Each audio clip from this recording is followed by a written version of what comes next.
बच्चों बात कर रहे थे अर्थशास्त्र में सांख्यिकी के प्रयोग के बारे में और चर्चा कर रहे थे चैप्टर नंबर 7 के बारे में। सहसंबंध क्या होता है ये हमने पार्ट नंबर 1 में पढ़ा। आज हम बात करेंगे पार्ट नंबर 2 और बात करेंगे सहसंबंध की गणना कैसे होती है। तो बात करते हैं सहसंबंध की गणना के बारे में।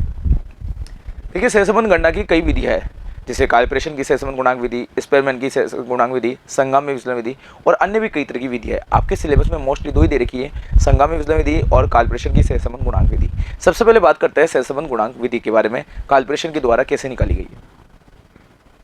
कैलिब्रेशन की सहसंबंध गुणांक विधि की बात करें तो ये सहसंबंध गुणांक ज्ञात करने की सर्वश्रेष्ठ विधि मानी गई है, क्योंकि कैलिब्रेशन ने सहसंबंध गुणांक ज्ञात करने के लिए प्रमाव विचलन और समांतर माध्य दोनों ही सर्वश्रेष्ठ मापों का प्रयोग किया है। आप सबको पता है कि केंद्रीय प्रतिमाप में सर्वश्रेष्ठ जो माप होता है वो समांतर माध्य होता है, वही अपकिरण के माप में सर्वश्रेष्ठ जो माप होता है वो प्रमाव विचलन होता है। और कैलिब्रेशन ने जब सहसंबंध गुणांक की रचना करी तो उन्होंने इसी सूत्र का प्रयोग किया है, इसलिए सहसंबंध ज्ञात करने में सर्वश्रेष्ठ जो माप है वो है कैलिब्रेशन का सहसंबंध गुणांक विधि। वही बच्चों, अगर हम बात करें तो ये गणितीय दृष्टि से शुद्ध है, पूर्ण रूप से वैज्ञानिक है। वही बात करें कैलिब्रेशन ने सहसंबंध गुणांक की गणना क्यों की, तो मैं बताना चाहूंगा कि सन 1890 में जीव शास्त्र की समस्याओं का अध्ययन करने के लिए कैलिब्रेशन महोदय ने सहसंबंध गुणांक की रचना की थी। इसे आर चिन्ह से दर्शाया, इसलिए ध्यान रखिएगा इसे आर चिन्ह से दर्शाता है, जबकि उसको कैपिटल आर से दर्शाते हैं कोटि अंतर विधि के अंतर्गत, जब स्पेरमैन ने इसे प्रस्तुत किया था। चलिए बच्चों आगे चलते हैं। कैलिब्रेशन की सहसंबंध गुणांक विधि की खास बात क्या है कि इसमें दिशाओं का ज्ञान किया गया है, साथ ही +1 -1 के बीच से मान रहेगा, यानी सहसंबंध गुणांक का मान कभी भी 1 से अधिक नहीं जाएगा। अगर प्लस में आता है तो धनात्मक में कहेंगे, माइनस में आता है तो ऋणात्मक कहेंगे। जिसे भी हमने कैटेगरी में डिवाइड कर रखा है, निम्न धनात्मक, मध्य धनात्मक और उच्च धनात्मक। ऐसे निम्न ऋणात्मक, मध्य ऋणात्मक और उच्च ऋणात्मक। अगर +1 आ रहा है तो पूर्ण धनात्मक होगा और -1 आ रहा है तो पूर्ण ऋणात्मक मान होगा, यानी कभी भी सहसंबंध गुणांक का मान -1 से +1 से अधिक नहीं होगा। वही एक आदर्श माप है, क्योंकि इसमें प्रमाव विचलन और समांतर माध्य दोनों ही सर्वश्रेष्ठ मापों का प्रयोग किया गया है। साथ ही इसमें सविचरण के आधार पर हम गणना कर सकते हैं, कोवेरियंस निकाल सकते हैं, दोनों श्रेणियों का। वही बच्चों, अगर हम आगे चले तो इसका फॉर्मूला जो बनेगा वो sigma dx dy upon n। चलिए इसको यूज करते हैं, किस तरह के फॉर्मूले बनते हैं इसको भी हम बात करते हैं सविचरण के अंतर्गत। वही सहसंबंध गुणांक की गणना कैसे की जाती है, तो मैं आपको बताना चाहूंगा कि कैलिब्रेशन ने सहसंबंध गुणांक ज्ञात करने के लिए सविचरण के माप का सबसे पहले प्रयोग किया था, कोवेरियंस को प्रयोग किया था। यही कैलिब्रेशन का मूल सूत्र है। चलिए कैलिब्रेशन का जो मूल सूत्र है वो क्या है उसे देखते हैं। तो देखिए, इसको म्यू से दर्शा दीजिए या आर से दर्शा दीजिए, एक ही बात है। म्यू से दर्शा दीजिए या आर से दर्शा, एक ही बात है। Covariance of X and Y upon H D X और एच डी वाई, या हम इसे कह सकते हैं sigma D X D Y upon N H D X H D Y. यहाँ पर अगर हम बात करें तो वेरियंस ऑफ एक्स होता है, अगर हम इसका रूट ले तो ये प्रमाव विचलन एक्स का हो जाएगा और ये प्रमाव विचलन वाई का हो जाएगा, और कोवेरियंस के आधार पर हम प्रमाव विचलन सहसंबंध गुणांक निकाल सकते हैं। चलिए इसे हम आगे प्रैक्टिकली करेंगे। ये तो फॉर्मूले आपको याद रखने होंगे, किस तरह से निकलता है उन फॉर्मूले को आज हम यूज करते हैं। तो देखिए, व्यक्तिगत श्रेणी में सहसंबंध गुणांक की जो गणना होती है वो किस तरह से होगी, हम प्रत्यक्ष विधि के आधार पर, लघु विधि के आधार पर और संबंध माध्य के आधार पर हम निकाल सकते हैं। इसे मूल वर्गों के या बिना विचलन के आधार पर निकालने वाली विधि भी हम कहते हैं। तो प्रत्यक्ष विधि के आधार पर सहसंबंध गुणांक की गणना कैसे होगी, आइए इस पे बात करते हैं। तो बच्चों इधर देखिए, सबसे पहले तो प्रत्येक श्रेणी के मूल्यों का हम योग करेंगे, फिर प्रत्येक श्रेणी के पद मूल्यों का हम स्क्वायर करेंगे और उसके बाद दोनों मूल्य श्रेणियों को गुणा करके उनका योग करेंगे, जिससे हम सिग्मा एक्स आएगा। इसका फॉर्मूला जो बनेगा वो r बराबर n सिग्मा एक्स वाई, इसमें से माइनस करेंगे sigma X multiply sigma Y को, और उसके बाद हम दोनों का अलग अलग क्या निकालेंगे, कोवेरियंस निकालेंगे, यानी रूट के आधार पर n sigma X square minus sigma X का होल स्क्वायर। इसी प्रकार अगर हम बात करें n multiply sigma Y square minus sigma Y का होल स्क्वायर, ये सूत्र आपको ध्यान रखना है। इसी के आधार पे आपको लघु विधि का प्रयोग करना है और इसी के आधार पे हमें प्रत्यक्ष विधि का प्रयोग करना है। बस लघु विधि में विचलन मूल्य आ जाएंगे, बाकी कोई अंतर नहीं है। फॉर्मूले आपको समझना होगा क्योंकि ये ज़्यादा जरूरी है। इसके लिए आपको क्या करना है, जैसे आपके सामने एक्स श्रेणी दे रखी है और वाई श्रेणी दे रखी है, इसमें आपको क्या करना है, पहले तो एक्स का स्क्वायर करना है और फिर वाई का स्क्वायर करना है और फिर एक्स वाई को आपस में गुणा करना है और इसके योग को फिर इस फॉर्मूले में डालना है और सहसंबंध गुणांक निकालना है। चलिए गणना करके देखते हैं किस तरह से। आपके सामने एक उदाहरण है, नीचे दिए गए x और y चरों के बीच सहसंबंध गुणांक की गणना कीजिए। x 2 4 6 8 10 12 14 16 है, y 1 3 5 7 9 11 13 और 15 है। चलिए देखते हैं। तो देखिए x श्रेणी, इसका हम स्क्वायर करेंगे तो 2 दूनी 4 4 चौक 16 6 36, इस तरह से हम स्क्वायर कर लेंगे। ऐसे y दे रखी है तो y का स्क्वायर करेंगे, 1 1 3 3 9 5 25 7 7 49, और फिर इसके बाद इनको मल्टीप्लाई कर देंगे x को y से, जिससे मैं निकालेगा एक्स वाई निकलेगा। तो देखिए 4 एकम 4 4 3 12 सॉरी 2 एकम 2 4 3 12 6 पंजे 23, इस तरह से हम एक्स वाई निकाल लेंगे। इन सब का योग करेंगे तो सिग्मा एक्स का योग आएगा 72, सिग्मा एक्स स्क्वायर का योग आएगा 816, सिग्मा वाई का योग आएगा 64, सिग्मा वाई स्क्वायर का योग आएगा 680, सिग्मा एक्स वाई का योग आएगा 744। चलिए इन सब का योग कर लिया, अब हम इसको फॉर्मूले में रखेंगे। फॉर्मूला क्या होगा, N multiply sigma X Y minus sigma X sigma Y, bracket N का और ब्रैकेट एक्स का और ब्रैकेट वाई का बनेगा।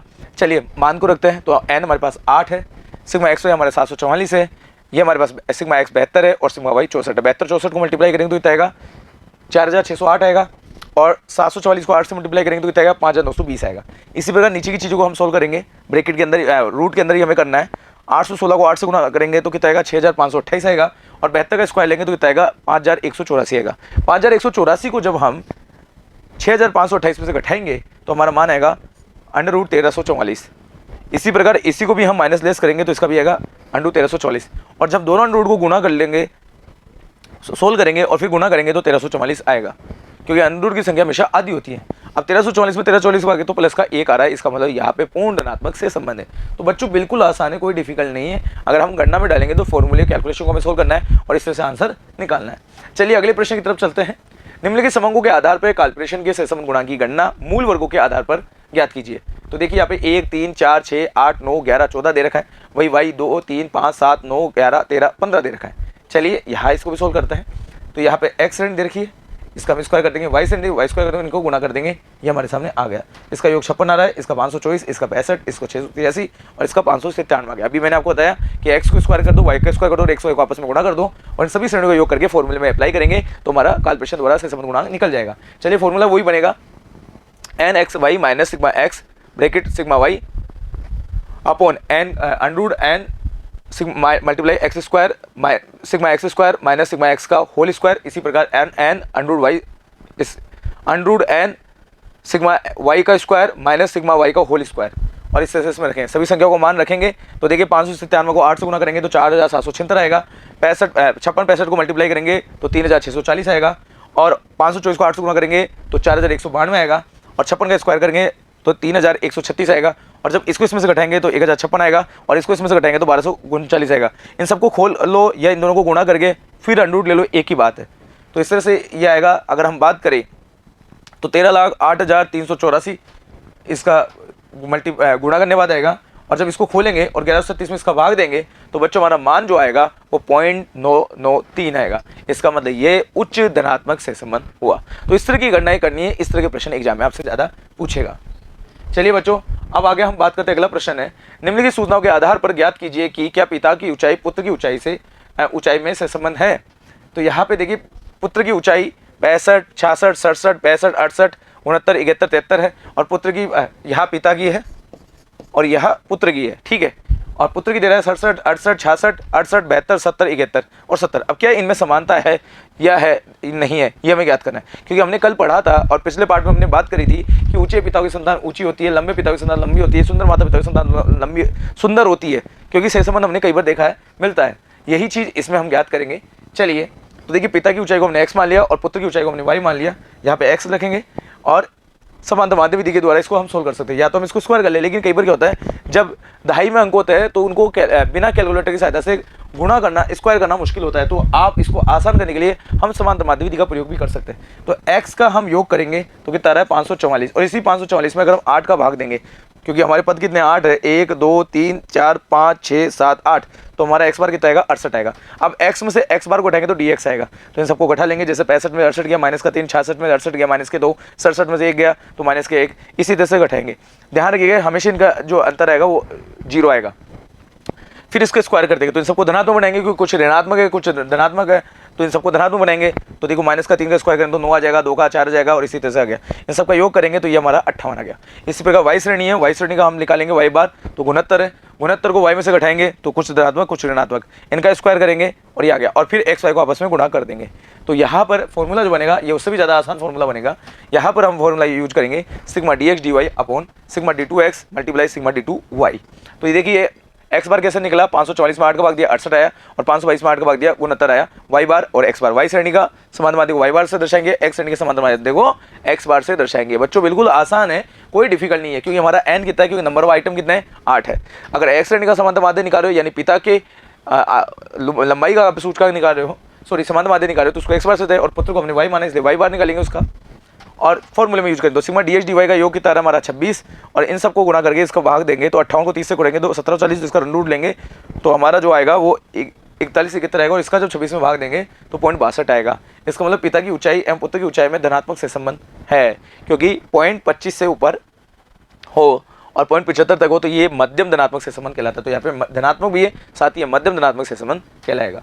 चलिए बच्चों, अब हम लघु विधि के द्वारा सहसंबंध गुणांक निकालते हैं। लघु विधि में क्या करना है कि अगर जब 2.5 में अंक होते हैं तो उनका स्क्वायर करना मुश्किल होता है और फिर उन्हें बिना कैलकुलेटर की सहायता से हल करना मुश्किल होता है। तो इसको हल करने का एक तरीका है कि यह आपके सामने x श्रेणी है, x में से आप किसी भी मूल्य को क्या मानेंगे, एज्यूम मानेंगे, और फिर उसको x में से a को घटाएंगे जिससे हमारे को प्राप्त होगा dx, फिर इस dx का स्क्वायर कर देंगे जिससे प्राप्त होगा d2x।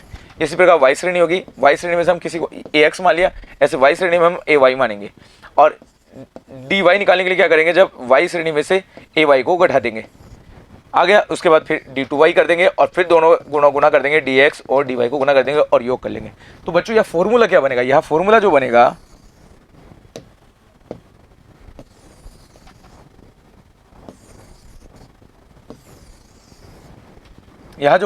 वो इस तरह से बनेगा, r बराबर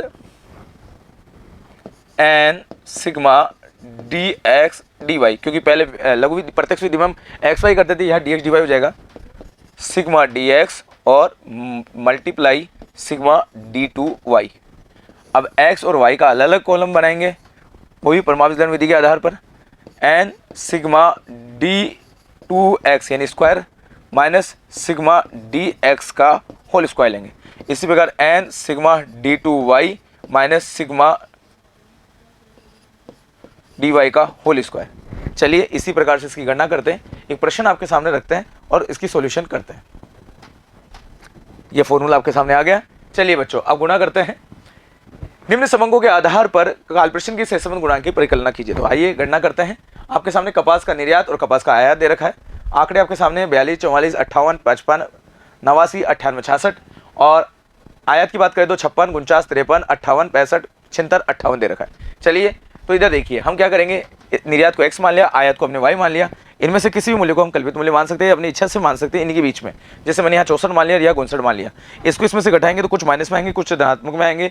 तो चलिए माइनस और ऋणात्मक के चक्कर में हम सबको स्क्वायर कर लेंगे, इसी प्रकार इन सबको स्क्वायर कर लेंगे और फिर dx और dy का गुणा कर लेंगे, जिसे हम बोलेंगे सिग्मा dx dy, उन सबका योग कर देंगे। बस अब इसको फॉर्मूले में डालना है। फॉर्मूला हमारा एज इट इज वैसा का वैसा ही रहेगा कि n multiply sigma dx dy minus sigma dx multiply sigma dy upon under root n multiply sigma d2x minus sigma dx का होल स्क्वायर। इस बार under root n sigma d2y n multiply sigma d2y minus sigma dy का whole square, और यह मान को रखेंगे और ये सॉल्यूशन कर लेंगे। जैसे 4 को मल्टीप्लाई किया 2 से, क्योंकि हमारा सिग्मा dx और सिग्मा dy 2 और 4 था, इन सबको गुणा किया और इसको इससे गुणा किया और इसको घटा देंगे। इसी प्रकार इसका सोल्व करके और इसमें भाग दे देंगे। तो बच्चों बिल्कुल आसानी है, केवल गणना का तरीका है, बस आपको फॉर्मूले पे फोकस करना है। बाकी ये चैप्टर डिफिकल्ट नहीं है, इसलिए गणना पे आपको ज़्यादा ध्यान देना और कैलकुलेशन आपको ज़्यादा करनी है। अगर आपके पास अंकों की संख्या ज़्यादा है तो आप लघु विधि का प्रयोग कर सकते हैं या आप समांतर माध्य विधि के द्वारा भी इसका प्रयोग कर सकते हैं। तो कालप्रश्न के द्वारा सहसंबंध गुणांक कैसे निकाला जाता है ये मैंने आपको बताया। तो इसका सही आंसर जो आएगा बच्चों